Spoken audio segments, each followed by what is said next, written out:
Hi, it's Jeff Quintin down here at the Shore, Prudential Fox and Rich Realtors. Welcome back to my blog and Happy New Year to you and your family. First, before I go into the blog today, I just want to share with you guys our gratitude and appreciation of all the referrals last year, all of the support.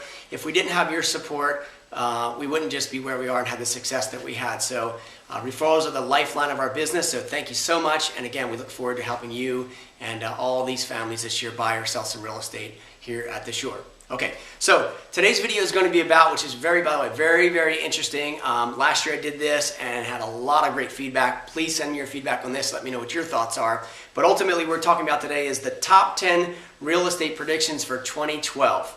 So I'll start off number one. Now I wrote a few of these down, so I'll go over them with you and tell you what I feel are going to be some of the top 10 real estate predictions for this year. Okay, number one I wrote down, kind of important. None to a little appreciation. So this coming year, I don't see the market upswinging in any way as far as appreciation is concerned. However, there's still a lot of inventory. But here's what I wrote down. I wrote, although buyers complain about falling prices, I wonder if buyers realize that sometimes they actually cause the prices to fall. See, here's what's going on. There's a pattern that's being established. Right now, buyers see a property that sells for $400,000. So then the next one that comes along that's very similar, all of a sudden, they want to pay $395,000. So let's say that they make that deal at $395,000. The next buyer that comes along, they see that sold for $395,000. So now they need to get a better deal. For whatever reason, they've established this pattern that the next buyer itself has to ensure any type of downfall because the last one sold for X. Well, it could have been that the first one was a great buy below market value as it was. So, a lot of times buyers, they do want to write lowball offers, but it's kind of sometimes right now this pattern that they need to always have the right deal. So I think that right now, with the amount of inventory we have coming in this year, we're going to see little appreciation right now. Okay, so number two, I wrote down short sale fraud activity will increase. And what I mean by this is there are lots of short sales out there that are occurring right now, but there's a group of different investors and buyers that are buying these, but they're paying off the sellers behind under the table for them to accept their deals. There's deals when there's a second lien holder where the lender of the first lender is going to pay the second, and they will accept a certain amount of money, but the first won't pay them, so then the buyer or the short sale investors will pay them off to make the deal work. That in itself is, unfortunately, it's illegal to do that. So I think you're going to see a little bit more of that, and I feel that a lot of these investors and buyers are out there making these deals, sometimes selling or buying the property and selling them back to the seller. Keep in mind, there's going to be an arm's length transaction that says that the seller's not involved in anything outside of the deal. So I think that's something here. So number three prediction I wrote down, government refinance program. Okay, you've got the HARP program, the HAFA programs, and all these loan modification programs. Unfortunately, the HAFA program, loan modification programs, the HARP program, they're just miserably failing right now. In fact, when they're looking to do these loan modifications, or in this case the HARP program, they're not even actually reducing the principal on the property. They're still just adding more debt onto the property, and eventually these homeowners are going to continue just to go back in default. So I don't see this getting any better. Wrote down number fourth predictions. Banks will quietly unload bulk sale foreclosures. 3 ways to buy a property right now as far as foreclosure. One is you can buy a foreclosure home that the bank's already taken back. 2, you can go to the courthouse steps at a sheriff's sale and bid on the property, in a frenzy type of thing. Or thirdly, you're going to find that buyers can go buy a group of homes right now, these what they call REO, a bulk REO group of properties together, where banks actually will sell a package of them at a discount. Again, there's a tremendous amount of shadow inventory we keep hearing about that haven't come on the market, where banks have taken them back, but you're going to start to see them selling these off in bulk transactions. So number 5, I wrote down short sale fever. Short sales right now, again, without a doubt, coming into 2012 are still going to be a hot ticket item more than ever in the past few years. This process is very normal, very put it this way, easier right now. We're closing short sales within 60 days, just like a regular traditional sale. So a couple things here just to keep in mind. In 2009, Bank of America closed 42,000 short sales. In 2010, they closed 94,000.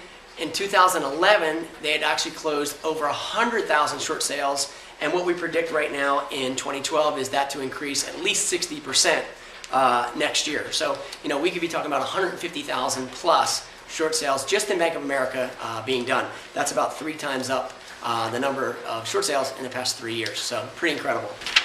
Number 6. pretty interesting. VA loans will be on the rise. The Veterans Administration of Loans, the government loans, will be on the rise. And one thing to keep in mind is, the American war in Iraq ended December 15th. All the troops, all the veterans are now going to be able to qualify for VA loans. So keep in mind, these guys deserve a great home. These guys deserve the type of unique loan that they can get. So I do predict that we see a big uptick in VA loans. Rates are low, prices are down, and this is an opportunity for them to get into a home right now, coming back from the war. Okay.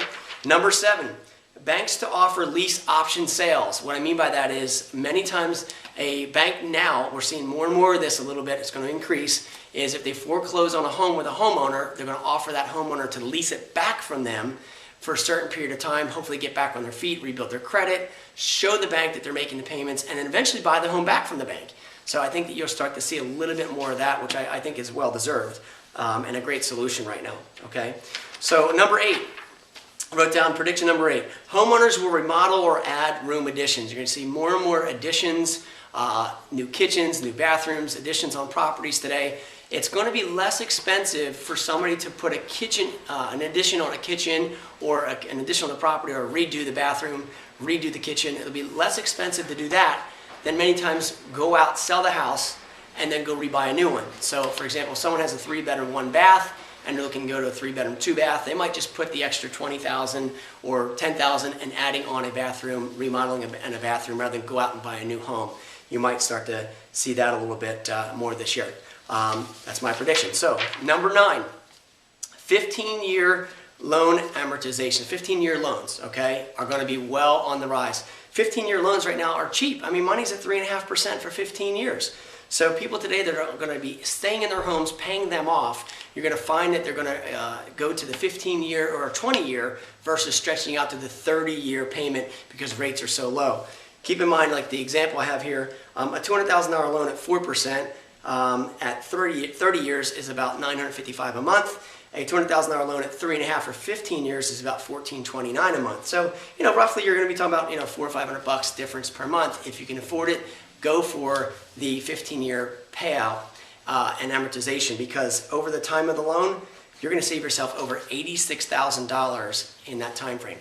That's number 9. So number 10, which we really love down here at the shore, is second home sales will surge. You're going to find more people this year buying a second home, resort home, vacation home, retirement home, because the rates are so cheap right now. If you're waiting another 10 years, 15 years, rates will be much higher in my prediction than what they are right now. Many homes in resort markets or vacation homes or retirement areas are down 50% off from their peak.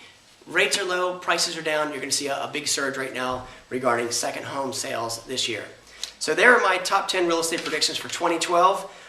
Give us your comments, thoughts, any questions you have. If you're thinking of getting your home on the market, you need an updated market analysis, simply email me, jeff@jeffquintin.com. Call me, 609-398-5333.